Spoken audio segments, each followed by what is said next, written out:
হরে কৃষ্ণা, রুচির বার্থডের ভিডিও নিয়ে চলে এসেছি। তো এটা চলছিল আশীর্বাদ পর্ব, সবাই বাড়ির এক এক করে আশীর্বাদ করছে। আর আপনারাও ভিডিওটা দেখতে দেখতে মনে মনে কিন্তু রুচিকে প্রাণ মন ভরে আশীর্বাদ করবেন, যেন ও জীবনে একটা মানুষের মতন মানুষ হতে পারে আর ভগবানের ভক্ত হতে পারে।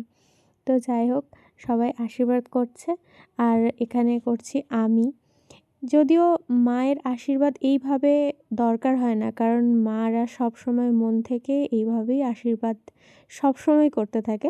তো যাই হোক, তাও এইভাবে আশীর্বাদ করলাম। আর ওর বাবা অ্যাকচুয়ালি আসতে পারেনি, কিন্তু দূর থেকে ওর জন্য গিফট পাঠিয়ে দিয়েছিল। তো যাই হোক, আমি বাবা মা দুই হয়ে ওকে আশীর্বাদ করছি। আর আমি চাইবো যে ও সবসময় ওর লক্ষ্য যেমন আছে, যতটা ওর স্বপ্ন ওর লক্ষ্য ও পূরণ করতে পারে, এটাই আমার কাছে সবসময় চাওয়া। আর আমি তো সবসময় আছি ওর পাশে। আর যাই হোক, পায়েস হচ্ছে জন্মদিনের মেন হচ্ছে আইটেম। কেকটা কিছুই না কিন্তু।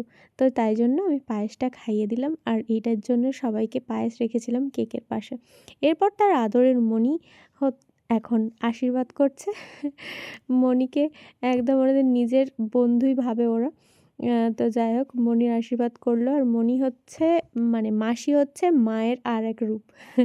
যাই হোক, এরপর তাদের প্রিয় মাধব আঙ্কেল আর রাত্রি আন্টি, তো তারাও আশীর্বাদ করছে।